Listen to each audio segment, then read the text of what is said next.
ವೀರರಾಣಿ ಚೆನ್ನಮ್ಮ ಮಹಿಳಾ ಸಂಘ ಅದ್ದೂರಿ ಉದ್ಘಾಟನಾ ಸಮಾರಂಭ. ಏಕಲ್ ನಗರದ ವಿಜಯ ಮಹಂತೇಶ್ವರ ಶ್ರೀಮಠದ ದಾಸೋಹ ಭವನದಲ್ಲಿ ವೀರರಾಣಿ ಚೆನ್ನಮ್ಮ ಮಹಿಳಾ ಸಂಘದ ಉದ್ಘಾಟನೆ ಮತ್ತು ಪದಗ್ರಹಣ ಸಮಾರಂಭವು ಅದ್ದೂರಿಯಾಗಿ ನಡೆಯಿತು. ಕಾರ್ಯಕ್ರಮಕ್ಕೂ ಮುನ್ನ ಸಮಾಜ ಸೇವಕಿ ಲಕ್ಷ್ಮೀಬಾಯಿ ಗಾಜಿಯವರು ಕಿತ್ತೂರು ಚೆನ್ನಮ್ಮರ ವೇಷ ಧರಿಸಿ ಕುದುರೆಯನ್ನೇರಿ ಕಾರ್ಯಕ್ರಮಕ್ಕೆ ಬಂದಿದ್ದು ಎಲ್ಲರನ್ನ ಆಕರ್ಷಿಸಿತು. ತದನಂತರ ಗುರುಮಹಂತ ಶ್ರೀಗಳು ಕಾರ್ಯಕ್ರಮಕ್ಕೆ ಬರ್ತಿದ್ದಂತೆ ಸಂಘದ ಸದಸ್ಯರು ಹೂಗಳನ್ನ ಹಾಕಿ ಸ್ವಾಗತಿಸಿಕೊಂಡು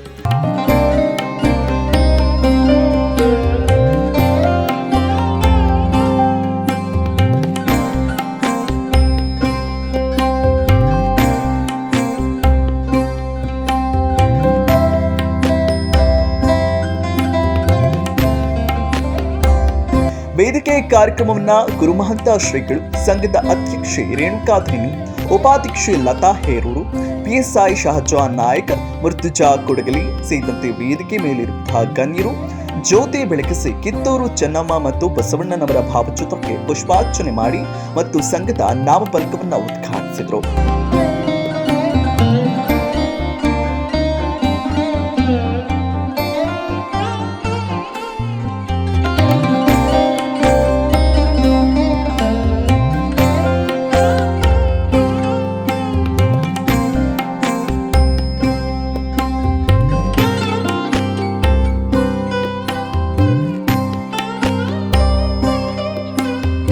ಕಾರ್ಯಕ್ರಮದಲ್ಲಿ ಪದಾಧಿಕಾರಿಗಳಿಗೆ ಮತ್ತು ನಗರದ ಮಹಿಳಾ ಸಾಧಕಿಯರಿಗೆ ಸನ್ಮಾನಿಸಿ ಗೌರವಿಸಲಾಯಿತು.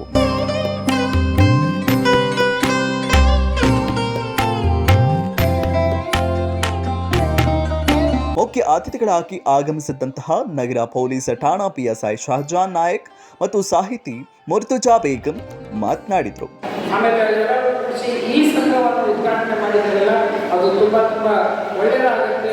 ಇದು ಬಡವರಿಗೂ ಸಹಾಯವಾಗುತ್ತದೆ. ಎಲ್ಲರೂ ನಾವು ಇದ್ದವರು ಶ್ರೀಮಂತ 10% ಶ್ರೀಮಂತಿದ್ರೆ 90% ಬಡವರು ಇರ್ತಾರೆ. ಈ ಸಂಘದಿಂದ ಎಲ್ಲರಿಗೂ ಕೂಡ ಸಹಾಯ ಆಗಲಿ ಅನ್ನುವಂಥದ್ದು ನಾನು ಇಲ್ಲಿ ಹೇಳಲಿಕ್ಕೆ ಇಷ್ಟಪಡ್ತೀನಿ.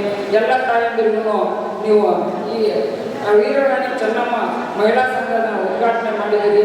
ಇದನ್ನೆಲ್ಲರನ್ನು ಯಶಸ್ವಿ ಆಗಲಿ ಅಂತ ನಾನು ಆಶಿಸಿ ನಮ್ಮವ್ರು ನನಗೆ ಯಾವಾಗಲೂ ಮೊದಲು ನೀ ಸರಿ ಯಾವಾಗ ನೀ ಸರಿ ಇರೋದಿಲ್ಲ ಅನ್ಸುತ್ತೆ, ಯಾರಿಗೂ ಅಂತ ನೀ ಹೇಗ್ಬೇಕಂತ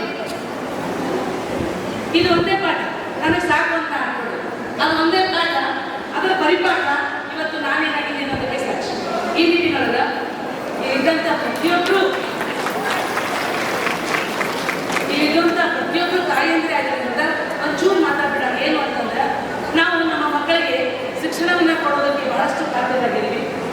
ಹೆಣ್ಮಕ್ಳಿಗೆ ಜೀವನವನ್ನು ಪ್ರೀತಿಸೋದನ್ನ ಕಲಿಸೋದಕ್ಕೂ ಕೂಡ ಅದರಲ್ಲಿ ಹೇಳ್ಕೊಡ್ತಿದ್ದೀವಿ. ಆದರೆ ಗೊತ್ತಿರಲಿ, ಎಷ್ಟೋ ಸಲ ನಮ್ಮ ಮಕ್ಕಳನ್ನ ನಾವು ಡಾಕ್ಟರ್ ಮಾಡಬೇಕು ಅಥವಾ ಇಂಜಿನಿಯರ್ ಮಾಡಬೇಕು ಬಿಟ್ಟರೆ ಯಾವುದೋ ಒಂದು ಟೆಕ್ನಿಕಲ್ ಫೀಲ್ಡ್ನಾಗ ಅವ್ರನ್ನ ಶ್ರೇಷ್ಠನಾಗಿ ಮಾಡಬೇಕು ಅಂತ ಮಾಡ್ತಾ ನಮ್ಮ ಮಕ್ಕಳು ಹೆಣ್ಮಕ್ಳು ಆಗೋದನ್ನು ನಾವು ಕಲಿಸ್ತಾ ಇಲ್ಲ. ದೇವಿಯ ಸಾನ್ನಿಧ್ಯ ವಹಿಸಿದ್ದಂತಹ ಗುರುಮಹಂತ ಶ್ರೀಗಳು ಮಾತನಾಡಿ, ವೀರರಾಣಿ ಚೆನ್ನಮ್ಮ ಮಹಿಳಾ ಸಂಘ ಸಮಾಜಕ್ಕೆ ಉತ್ತಮ ಸಂದೇಶ ನೀಡಲಿ, ಮಹಿಳೆಯರ ಧ್ವನಿಯಾಗಿ ಹೊರಹೊಮ್ಮಲಿ ಎಂದರು.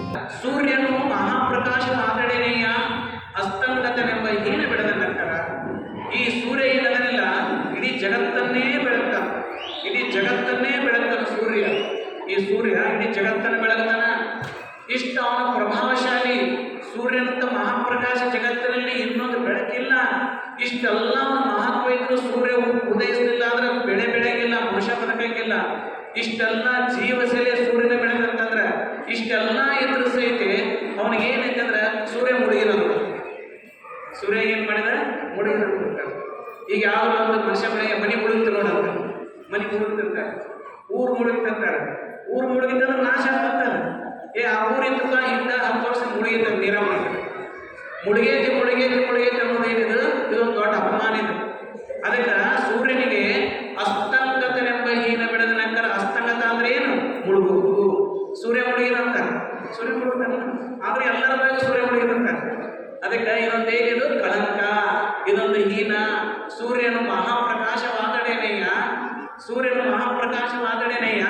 ಅಸ್ತಂಗತನೆಂಬ ಹೀನ ಬೆಳೆದ ಮುಂದೆ ಬಸವಣ್ಣವ್ರಿಗೆ ಮಾತು ಭಾಳ ಚಲೋ ಹೇಳ್ತಾರೆ. ಹೇಳ್ರಿ ಏನಂತಾರ ಅಂತಂದ್ರ, ನಾನು ನಿಮ್ಮ ಕೃಪೆಯ ಹಡಗು ಫಲವೇನೆಯ, ನಾನು ನಿಮ್ಮ ಕೃಪೆಯ ಹಡಗು ಫಲವೇನೆಯ, ನಿಮ್ಮ ಶರಣರು ಎನ್ನ ಮೇಲೆ ಮುಗಿದು ಹೋದ ಬಳಿಕ.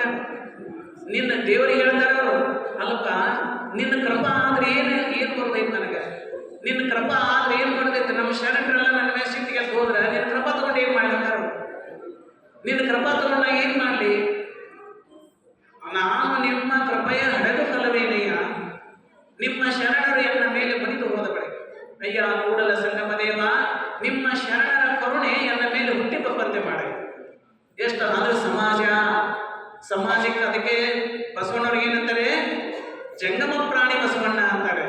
ದೇವರಿಗಿಂತಲೂ ಹೆಚ್ಚು ಮಹತ್ವ ಕೊಟ್ಟದ್ದು ಯಾರಿಗೆ ಅಂತಂದ್ರೆ ಬಸವಣ್ಣವರು ಜಂಗಮ ಸಮಾಜಕ್ಕೆ ಮಹತ್ವ ಕೊಟ್ಟರು. ನಿನ್ನ ಕೃಪೆ ನನಗೆ, ಸಮಾಜದ ಕೃಪೆ ನನಗಿಲ್ಲ. ಸಮಾಜದ ಜೊತೆ ನಾವು ಮ್ಯಾನ್ ಇಸ್ ಸೋಷಿಯಲ್ ಎನ್ಮೆಂಟ್, ಮನುಷ್ಯ ಸಮಾಜದಿಂದ ಬದುಕಬೇಕಾಗತ್ತೆ. ಅದಕ್ಕೆ ಸಮಾಜದ ಜನರ ಪ್ರೀತಿ ಬರಲಿ, ಅವರ ಕರುಣೆ ಇರಲಿ ನನಗೆ. ಅವ್ರ ಕರುಣೆ ಇದ್ದ ನನ್ನ ಕಷ್ಟ ಇದ್ದರೆ 100 ಮಂದಿ ಬಂದಿರ್ತಾರೆ. ಅವ್ರ ಕರುಣೆ ಇರಲಿಲ್ಲ ಅಂತ ನಾವು ಕಷ್ಟ ಆಗೈತೆ ಅಂದ್ರೆ ಅವ್ರ ಕರ್ಮ ಇಲ್ಲ ಹೋಗ್ಬಿಡ್ತಾರೆ. ಅದು ಆ ಸಮಾಜದ ಕರುಣೆಯನ್ನ, ಪ್ರೀತಿಯನ್ನ, ಅದನ್ನ ನಾವು ಗಳಿಸ್ಬೇಕು ಅಂತ ಬಸವಣ್ಣವ್ರು ಅಂತಾರೆ. ಆ ಪ್ರೀತಿಯನ್ನ ಗಳಿಸ್ಬೇಕು ಅಂತಂದ್ರೆ, ಸಮಾಜದ ಕರುಣೆಯನ್ನು ಗಳಿಸಂತಂದ್ರೆ 2 ವಿಧಾನಗಳು, 2 ವಿಧಾನ. ಒಂದನೇ ವಿಧ ಮನುಷ್ಯ ಸಂಸ್ಕಾರವಂತನಾಗಬೇಕು, ಒಳ್ಳೆ ಸಂಸ್ಕಾರವನ್ನು ಕೊಡುದು, ತಂದೆ ತಾಯಿ ಮಾಡೋದು, ಮಕ್ಕಿಂತಲೂ ದೊಡ್ಡ ವಯಸ್ಕಾರ ಮಾಡೋದು, ಅವ್ರ ಇಂಡಿಗಳನ್ನ ಆಡೋದು, ಅಹಂಕಾರ ಮಾಡೋದು, ಅವರಿಗೆಲ್ಲ ಪ್ರೀತಿಯಿಂದ ನೋಡಬೇಕು, ಮಾಡ್ಬೇಕು, ಯಾರ ಅತಿಥಿಗಳ ಮನೆಗೆ ಊಟ ಮಾಡಿರಬೇಕು, ಅವರಿಗೆ ಸಣ್ಣವರಾಗಿ ನಡ್ಕೋಬೇಕು. ನಮ್ಮ ಮನೆಗೆ ಯಾರು ಬಂದಿರ್ತಾರೆ ನಾವು ದೊಡ್ಡವರಾಗಿ ಕೊಡ್ಬೇಕು, ನಮ್ಮ ಮನೆಗೆ ಬಂದವರು ಮಾಡ್ಬೇಕು, ನಾವು ಸಣ್ಣವರಾಗಿರ್ಬೇಕು. ಇದು ಬಸವಣ್ಣನವರ ತಿಳಿದಿದ್ದಾರೆ.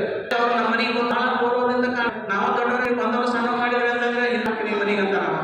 ಅದಕ್ಕಾಗಿ ಇಂಥ ಕಿರಿಯರಿಲ್ಲ, ಬಂದ್ರೆ ಯಾರ ಮನೆಗೆ ಬರ್ತಾರೆ ಅವ್ರನ್ನ ತಗೊಳ್ಳಿ, ಕುಂಡ್ರಿ, ಕುರ್ಚಿ ಮೇಲೆ ಕುಂಡ್ರಿ, ನೀರು ತಗೋರಿ, ಊಟ ಮಾಡ್ರಿ, ಹಿಂಗಾದ್ ಬಿಡ್ರಿ, ಅವ್ರ ಮನೆಗೆ ನಾವು ಹೋಗ್ಬೇಕನ್ನ. ಹಿಂಗ ಈ ಸಂಸ್ಕಾರವನ್ನು ಪಡ್ಕೊಂಡಿವಿ ಅಂತಂದ್ರೆ, ಈ ಸಂಸ್ಕಾರದಿಂದ ಸಮಾಜ ಜನರ ಹೃದಯವನ್ನ, ಮನಸ್ಸ, ಅವ್ರ ಕರುಣೆಯನ್ನು ಇನ್ನು 2 ಒಂದು ಸಂಸ್ಕಾರವು ಸೇವಾ ಮಾಡಿ. ಆ ಸೇವೆಯಿಂದಲೂ ಮನುಷ್ಯ ಹೃದಯದ ಅಂತಃಕರಣವನ್ನು ಪಡಿತಾನೆ. ಅಂತಃಕರಣ ಅಂದ್ರೆ ಕರುಣೆ ಅಂತಂದ್ರೆ ಸಾಮಾನ್ಯ ಅಲ್ಲ. ಆ ಕರುಣೆ ಮನುಷ್ಯ ತನ್ನ ಪ್ರಾಣ ಕೊಟ್ಟಿರ್ತಾನೆ. ಆ ಅಂತಃಕರಣ ಇರ್ತದೆ. ಆ ಅಂತಃಕರಣ ಪಡಿಬೇಕಂತಂದ್ರೆ ಮನುಷ್ಯನ ಸಂಸ್ಕಾರ ಬೇಕು, ಒಂದು ಸೇವಾ ಭಾವ ಇರ್ತದೆ. ಯಾರು ನಾ ಸಣ್ಣವಾಗಿ ಎಲ್ಲರೂ ದೊಡ್ಡವ್ರು ಮಾಡಿ ನಾ ಸೇವಾ ಮಾಡಬೇಕು. ಈಗ ಅವ್ರು ಹೇಳಿದ್ರು ಒಳ್ಳೆ ಯಾರು ಬಸ್ ಇರ್ತಾರೆ, ಬಸ್ ತಗೊಂತ ಮಹಿಳೆಯರು ತಾಯಿಗಳು ಯಾರು ಇರ್ತಾರೆ ಅಂದ್ರೆ ಸ್ವಲ್ಪ ವಯಸ್ಸು ತಾಯಿ ಇರ್ತಾರೆ. ನಮ್ಮಂತ ಹುಡುಗರು ಏನ್ ಮಾಡ್ಬೇಕು, ಹುಡುಗರೆಲ್ಲ ಕಂಡು ಯಮ್ಮ ಕುಂಡ್ರೆ ಬರೀ ತಾಯಿ, ಕುಂಡ್ರೆ ಬರೀವ. ಈಗ ನಾವು ಸೀಟ್ ಬಿಟ್ಟು ಎದ್ದವ್ರಿಗೆ ಕೊಟ್ವಿ ಅಂದ್ರೆ ಆ ತಾಯಿ ಕರುಣೆ ಎಷ್ಟು ಪ್ರೀತಗಳಂದ್ರೆ, ತಾಯಿ ಯಪ್ಪ ಯಾವುದೇ ನಿಂದು ಏನ್ ಸಾಲಿ ಕಲಿತೀಯಪ್ಪ, ದೇವರನ್ನ ಕಲ್ಯಾಣ ಮಾಡ್ಲಿಪ್ಪ ಅನ್ಕೊಂಡ ತಾಯಿ. ಈ ಕರುಣೆ ಎದರಿಂದ ಬರೋದಂದ್ರೆ ರೊಕ್ಕ ಕೊಟ್ಟರೆ ಬರಂಗಿಲ್ಲ, ರೊಕ್ಕ ಕೊಟ್ಟರೆ ಬರಂಗಿಲ್ಲ. ನೀವು ಒಂದು 50 ಲಕ್ಷ ರೂಪಾಯಿ ಕಾರ್ ಗಾಡಿ ಕರ್ಕೊಂಡು ಹೋದ್ರೆ ಚಲೋ ಕಾರ್ ತಂದಿಪ್ಪ, ದೇವ್ರ ಒಳಗೆ ಮಾಡಿ ಅಂತಾರೆ.